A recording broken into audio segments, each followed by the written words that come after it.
Hi guys, I'm Craig and I've been working with steel since 1983. I do a lot of sheet metal work and up to about an 1/8 inch, and I did a lot of body work, and that's what my profession was for many years. I found something recently that might help a lot of you guys out there. I think it's great to have options, and I heard recently that oxyacetylene welding is a dying art nobody cares about, but there's actually good things that you could use with that. There's actually things that you could do with that you can't do with a TIG welder or a MIG welder, okay? And that's why maybe you might want to do an oxyacetylene weld as opposed to doing a TIG weld and a MIG weld. I'm going to have something in the description where you could click on. You could see the difference between a gas weld and a TIG weld, and depending on what you're doing, whether you may want to use one or the other. I use all three depending on what I'm doing and what comes in the shop. I'll tell you what, I started getting into metal shaping, and this is thin sheet aluminum, okay? This is 3003 63 thousandths. If you TIG weld this, you got to TIG weld at one side, then you got to TIG weld the other side, because the TIG weld doesn't really break through the second oxide layer in the back. Unless you're back purging it, maybe you can do that.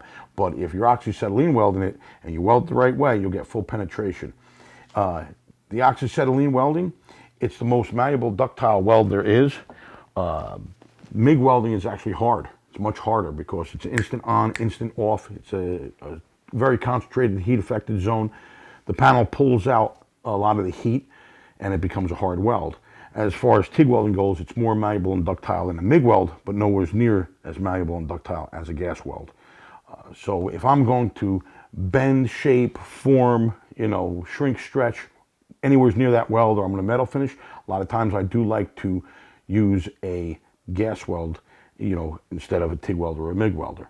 But and other people are, oh, I'll just do TIG welding, and you can do that too. God bless you. But there's something that I've been looking at for a while, and I got this torch right here. This is a special torch. It's a Henrob torch. Some people call it the HDC2 or DHC 2000, the Cobra torch, the Dillon torch, whatever other torch they call it, the magic torch. The thing about this is the smoke, is the flame that comes on this. The flame on this is very specific. You could weld like a TIG welder with this torch because it's so precise, which is really nice. The thing is, this is very big, it's bulky, and it's heavy. Okay, and it could be cumbersome and awkward, as you can see in my hands. You can't feel how heavy it is, but it gets pretty heavy, this thing. They're much lighter. Okay, these are aircraft torches, and they look very similar, all these, but they all have a different balance point. That's what they have. Okay, they're really nice. And these are the older torches that are very big and very bulky and very heavy. Well, I always wanted to get the flame of this one and put it into one of these. And nobody has ever done it before until now. This guy from Two Harbors, Minnesota actually did it. And what he has in here is exactly that. So if you're into learning how to gas weld, I would say go with these kind of torches. Now, again, with gas welding, it could do what MIG welders and TIG welders can't. You can weld, you can braze, you can solder, you can anneal things, you can normalize things, you could heat things up to bend them, you could melt stuff, you could harden stuff with them, you can cut with them. There's just so many things you can do with a torch that you can't do with a MIG welder or a TIG welder. So if you're young and you're trying to set up your shop, the first thing I would get is a good torch set. Then probably a MIG welder and then TIG welder. But it depends on what kind of welding that you're doing, okay? In here is what we have. It's a blue feather torch. Come on over here and I'll show this stuff to you. This is a blue feather torch set. Technically, what the gentleman did was he took the concept of this Henrob torch, got the mixing chamber, he refined it, redesigned it, shrunk everything, which is no easy feat, and he made these torches. Now this torch fits beautiful in your hand. And if you come and you take a look at this, it fits right over that other torch. Got rid of all the bulk, all the weight right off of it. It even has size A fittings as opposed to the B. The B are the bigger ones. See the difference with that? Now that's this. Then you have the barrel grip right here. Now it's the same size as all these other ones with the A fittings on the bottom. So technically what you have here is the flame of a TIG welder right on here with the benefits and attributes of a gas weld. How could you go wrong? I mean, this is something. So if you're like me and you got your MIG welder, your TIG welder, and a whole bunch of other welders, but you want to have another option, you want to kick it up a notch, especially if you're using this torch, you're going to love these torches. It is. I mean, these things they are something.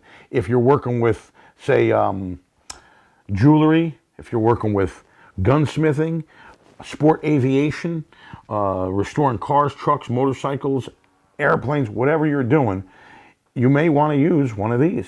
If you're just starting off, I would pick this up too. That's another thing. I'm going to do stuff in the next few videos.